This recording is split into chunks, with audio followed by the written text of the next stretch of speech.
कोकण म्हटलं राजकारणात की ठाकरेंचा बालेकिल्ला हे चित्र समोर उभं राहतं।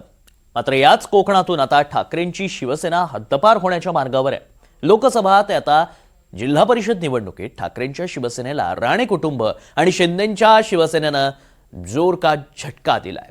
तळ कोकणात महाविकास आघाडीला झटका देत तब्बल 11 उमेदवार बिनविरोध निवडून आणले। काय घडतंय तळ कोकणात, ठाकरेंवर कसे राणे वरचढ ठरतायत, पाहूया।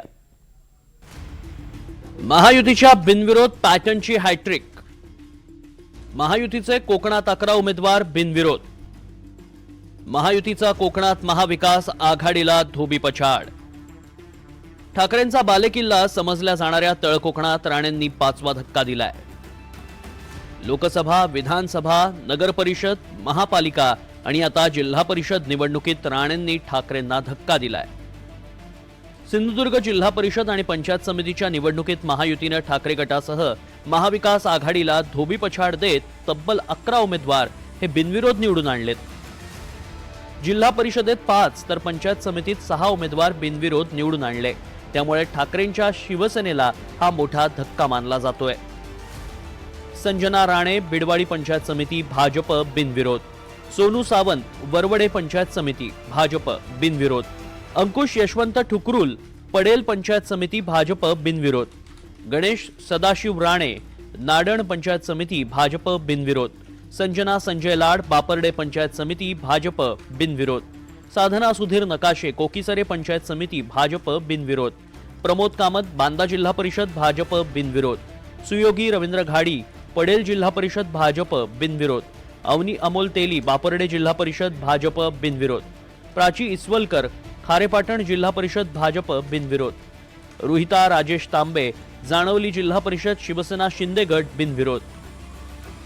मला ह्यामध्ये निवडणुकीच्या रिंगणामध्ये ज्या पद्धतीने आमचे विरोधक किंवा प्रतिस्पर्धी हे हतबल झालेले आहेत, त्यांच्याकडे उमेदवार भेटत नाहीत। एक एक उमेदवार 4-4 ठिकाणी उभे आहेत। आपसामध्ये असलेली त्यांची भांडणं आणि जनतेमध्ये त्यांच्याबद्दल असलेला अविश्वास जो लोकसभेमध्ये दिसला, विधानसभेमध्ये दिसला, नगरपालिकेला दिसला आणि आता जिल्हा परिषद आणि पंचायत समितीमध्ये दिसला। म्हणून अधिकृत सिंधुदुर्गामध्ये महाविकास आघाडी उबाटाची राजकीय भावपूर्ण श्रद्धांजली झालेली आहे। जनतेला कळून चुकलेलं आहे, त्यांच्या उमेदवारांना कळून चुकलेलं आहे की आम्ही उमेदवारी घेतली तरी जनतेचा विकास आम्ही उबाटा आणि महाविकास आघाडीकडून करूच शकत नाही। ठाकरेंच्या शिवसेनेचा बालेकिल्ला आता शिंदे आणि भाजपनं काबीज करायला सुरुवात केली आहे। लोकसभा निवडणुकीत विनायक राऊतांचा पराभव करत नारायण राणे खासदार झाले। नितेश राणे भाजपकडून तर निलेश राणे शिंदेंच्या शिवसेनेकडून ठाकरेंच्या उमेदवारांचा पराभव करत बालेकिल्ला काबीज केला। नगरपालिका निवडणुकीतही ठाकरेंच्या शिवसेनेला राणेंनी धोबीपछाड दिला।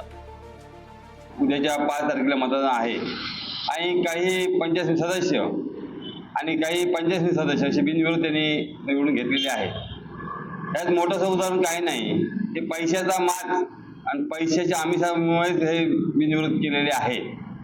कालांतराने काही महिन्यापूर्वी पंचायत समिती नगरपंचायतीची निवडणुकी ह्या ठिकाणी झाल्या आणि त्या ठिकाणी सुद्धा तुम्ही पाहिलं असेल सर्व पत्रकारांनी की पैसे कसे वाटले जातात। आणि त्याचं उत्तम उदाहरण म्हणून इथले कुळा मालवणचे आमदार निलेशजी राणे साहेबांनी हेच पकडून दिले होते की भाजपचे पैसे किंवा शिंदे गटाचे पैसे त्यांनी पकडून दिले होते। असे पैशाचा माज दाखवून हे बिनविरोध केले जातात। ये पैसा बोलता है, ये पैसा तोलता है।